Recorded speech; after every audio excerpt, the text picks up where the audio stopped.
Okay, I'm in the screen. Hello, everyone. Welcome to my live stream. I'm Mitch Goldberg, your host. You're watching my live stream that I do every Monday through Thursday at 4:30 p.m. It's called Be the Boss of Your Money, because I want you to be the boss of your money. And that's what we do here. We go over the skills, lessons, how I and my clients, some of whom have been with me since the beginning of my career, have overcome a multitude of financial challenges. I take all of that experience over 3 decades. I boil it down into lessons. I share it with you. Investing, borrowing, financial planning, goals, and especially the emotional aspect that happens to go hand in hand with money, because money is emotional. We're going to go into some child tax credit stuff. We're going to talk about the market and what to expect for the second half of 2021. We had a good first half. Typically, years with a good first half of the year, double-digit gain since 1950. Those years have never shown a loss for the year. Not to say that the gains can't be given back, but the calendar does bode well. The history bodes well. So we're going to roll a quick introduction, and then we're going to get into this. Also want to address the Robinhood issue that I thought I would get into that yesterday. We just didn't have time. So here goes the intro. This is going to be good. And here it goes.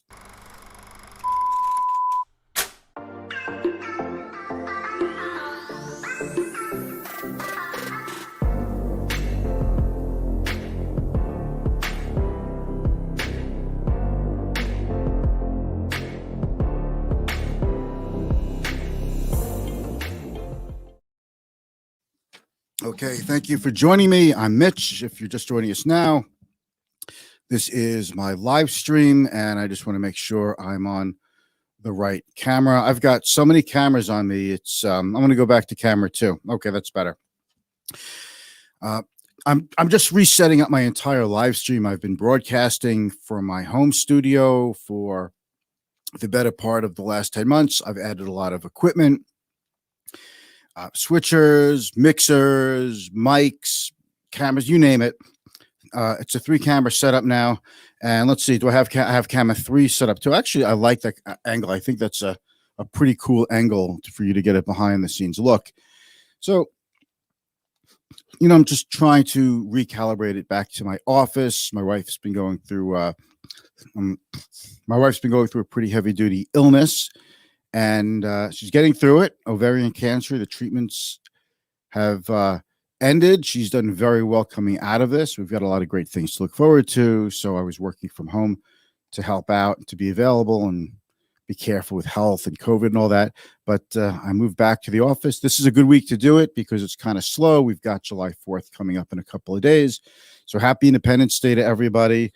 It's sunny out here in New York. And we're definitely into a very quiet period for the next couple of days. So we're going to talk about some things. I'll do some screen sharing with you just to take care of a few things. Let me pop myself up in the screen here, okay?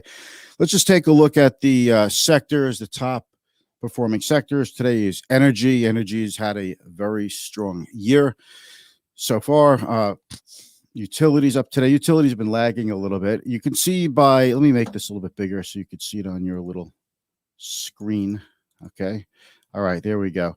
If you see that red line over there, utilities between the low and the high. So utilities, that red line that you see there has, that really indicates, it really indicates a pretty big drop from its high. So utilities have been going backwards while the major averages have been hitting records. Healthcare overall was a pretty good day. I mean, we hit another record I think this is the 6th day. Yeah, it's the 6th day in a row that the S&P 500 hit a new record high. Not by a whole hell of a lot. The S&P was up 22 points, up about 0.5%. I'll take it 0.5%. As Dow was up 130 points, as you can see, and NASDAQ was up a little bit. We're kind of in an air pocket where stocks are just floating up, not massive momentum, not a rush of buying, not, not in, to me, an over exuberant rush of new highs. It's just a gradual grind up. The path of least resistance is a little bit higher incrementally. I mean, every day there are individual stock stories of stocks that have boomed for the day, stocks that have tanked for the day, but you add it up, and it's more winners than losers. The VIX continues to stay in the 15s, very flat. That's that number right over here. Okay. And let's take a look at the Russell 2000. Did the best today. Usually in an up market, the Russell 2000 has been doing the best, up 0.8%. And when the market goes down, that seems to go down the most too. But that's small cap stocks. They're like a different animal of stocks. I don't think we pay enough attention to the small cap indices. We all pay attention to the Dow and the Nasdaq and the S&P, but the Russell 2000, the premier small cap benchmark, that is what needs to be looked at as well. Okay. So let's just take a look at a few other things. First of all, let's take a look. I've got my B&H account open. Okay. Let's talk a little bit about the just the advanced child tax credit. Okay. That's coming out. So basically on the 15th of every month, starting this month,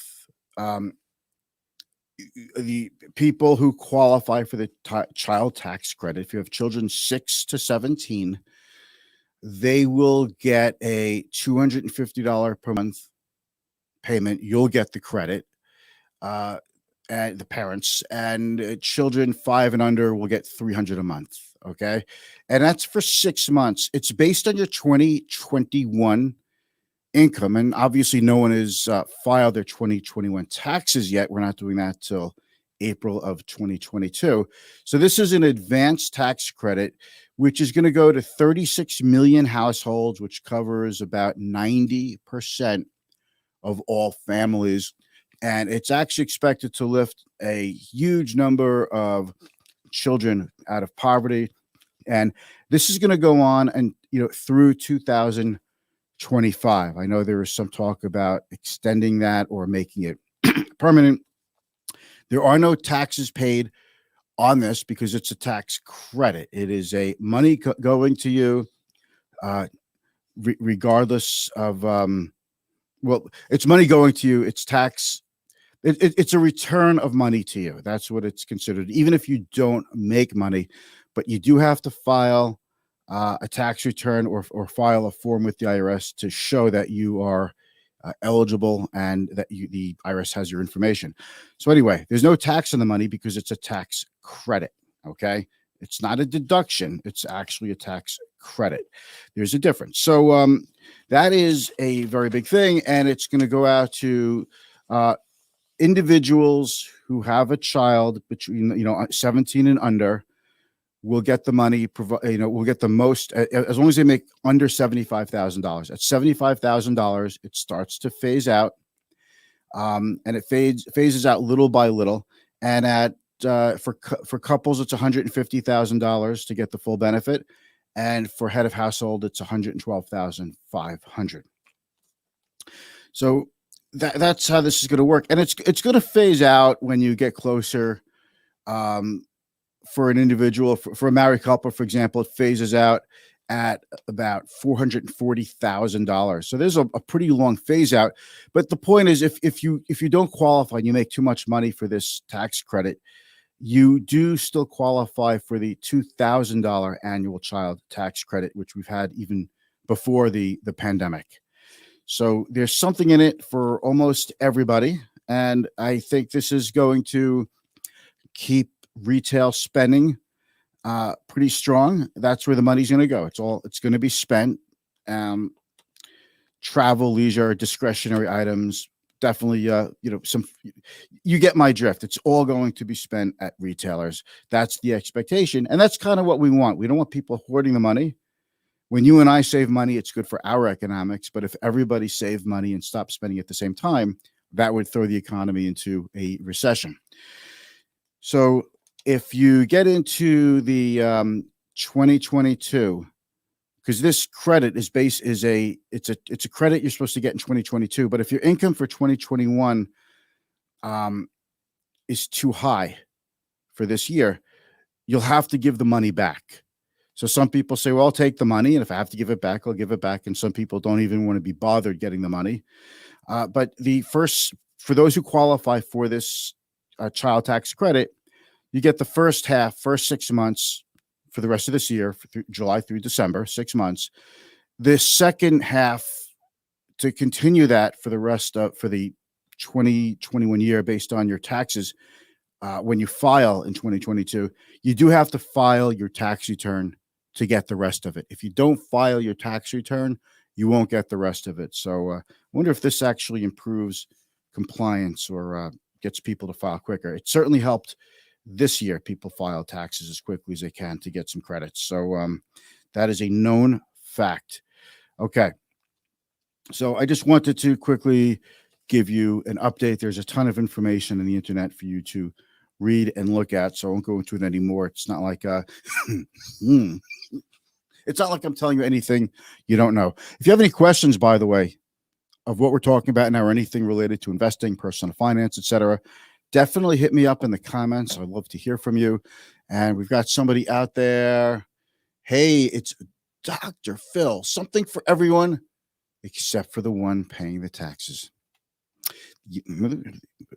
That's generally how it's going to work, except for those paying the taxes. It's redistribution of wealth is something you certainly could call it, progressive tax system, but a lot of giveaways to help us through the pandemic, although the pandemic looks like we're pretty much through with it, and why the payment goes for 2020 through 2025, if it's part of the pandemic, that's a couple of years in advance, a couple of years out, but that's the way it's going to be, and it's passed. It's a law, and we'll see how it helps.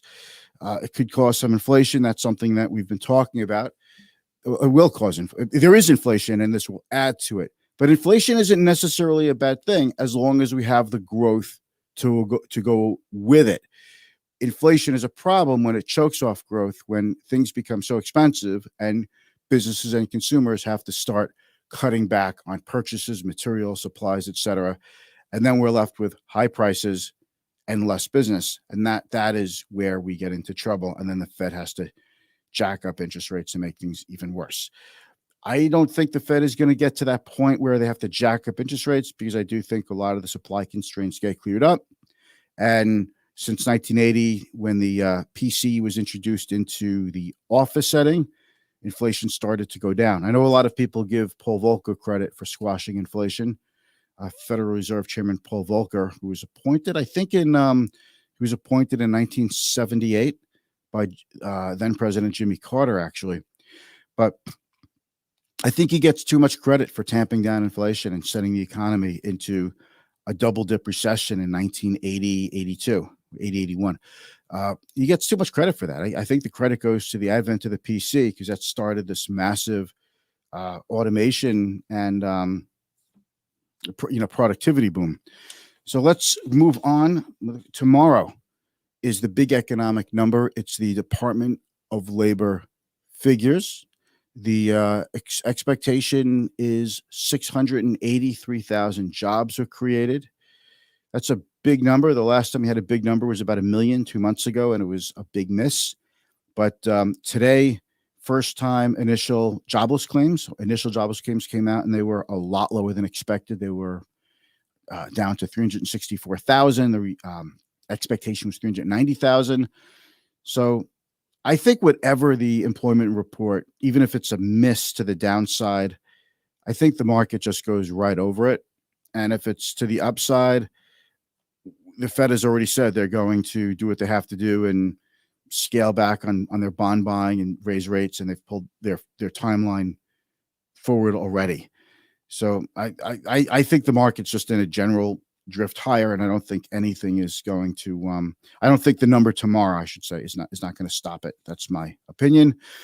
So today was a generally up day for the market. We talked a little bit about the economy, but that's the big thing tomorrow. The non-farm payroll figure. Okay. So let's talk real quick about Robinhood. I think that's one of the more significant stories. I've talked about Robinhood a bunch of times. Uh, and I just want to reiterate, I have a lot of friends who use Robinhood. I don't knock anyone who uses Robinhood. I think it's in some ways a great way to democratize the market and finance. And I think it's a great way to get people into the market. And you know, those are, let me fix my mic here. Those are great things. It's touted as a free service.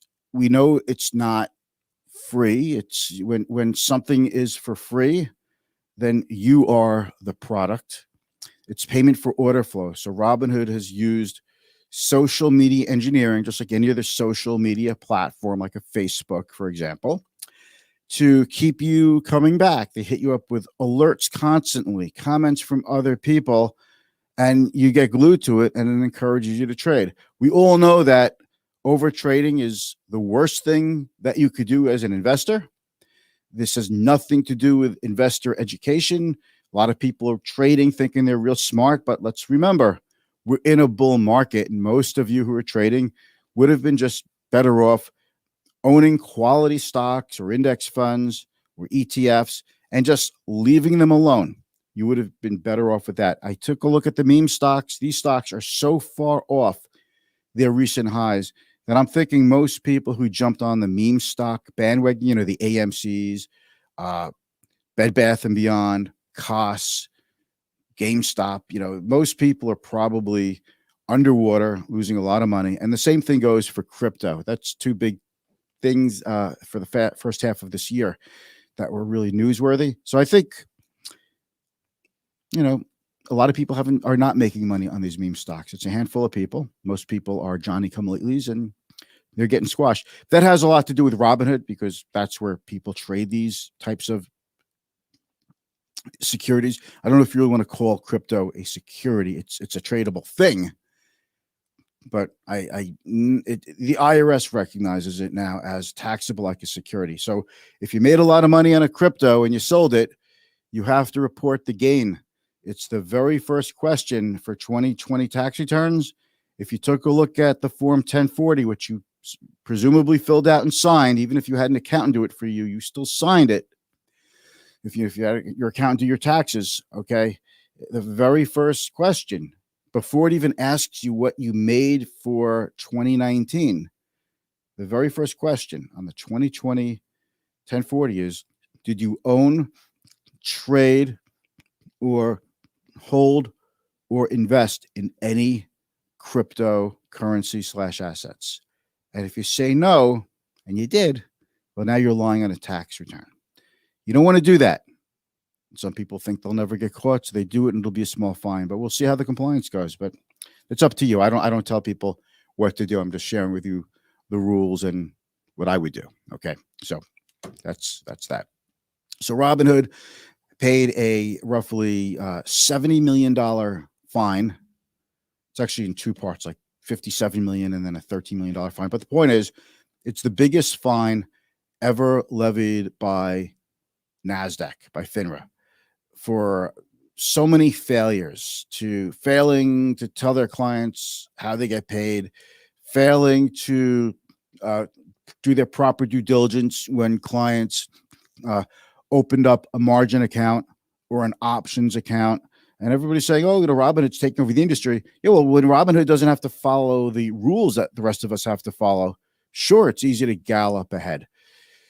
So I don't think it's really the greatest thing for the public. I didn't think E-Trade or Ameritrade in the late 90s were so great for the public either. I mean, with all of the extra information people have and the high-speed internet and just the massive amount of information we have, has it made anyone better with their behavior? Has it made anybody better with their money? Has it made people better investors? Or has it just turned people into, speculators? Remember, don't mistake genius for a bull market. So that's my story for today. We're on for just about 20 minutes, so I'm happy with that time frame. Thank you for being with me. Your time is very valuable. I greatly appreciate that you chose to spend some of it with me. Thank you for your patience. I'm in the process of setting up my new setup here. And, again, my wife and I are getting through a tough time with flying colors. So I'm really happy. Obviously, I'm really happy about that. I'm ecstatic, but it's been an exhausting 10 months. It's been an exhausting year and a half. We've got a lot to look forward to. Oh, and I didn't get to the second half of 2021 yet. So I'm going to sum it up like this. Okay. Here's what here's how I expect 2021 H2 to shape up. Okay. It's not a matter of if I think this is going to go up or that's going to go up. We have to just look at the conditions that have gotten us here and what kind of conditions that the market is now used to. So what I'll say is this: if we have stronger inflation and the economy continues to do well, manufacturing continues to do well, employment continues to improve, then you will see interest rates rise. You'll see longer term rates rise. They'll probably rise quicker than short-term rates.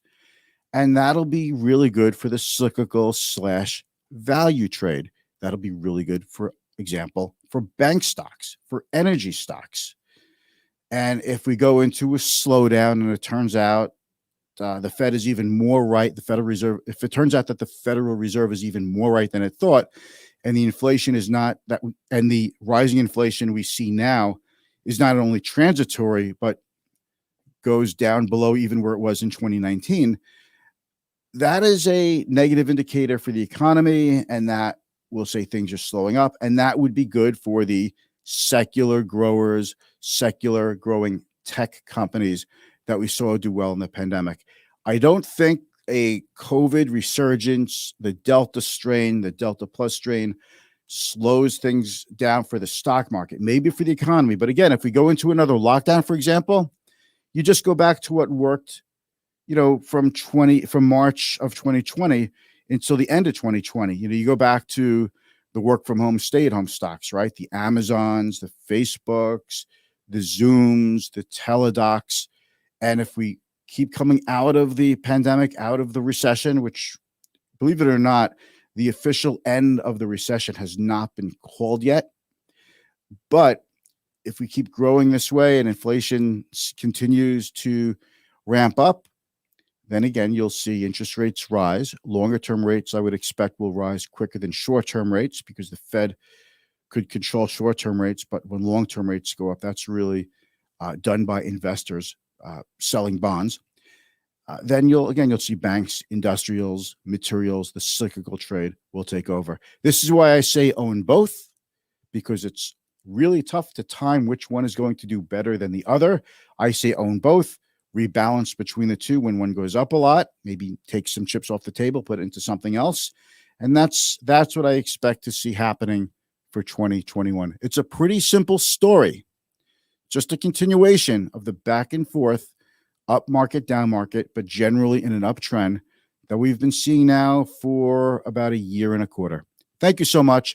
We'll be back Tuesday. I hope everybody has a very happy, healthy Independence Day celebration. The stock market is closed on Monday. That's the national holiday. And I will be back Tuesday with an improved setup, more notes, and some more good information and education coming your way. We'll get to you soon. If you have any questions, again, hit me up if I missed you. Thank you. Bye.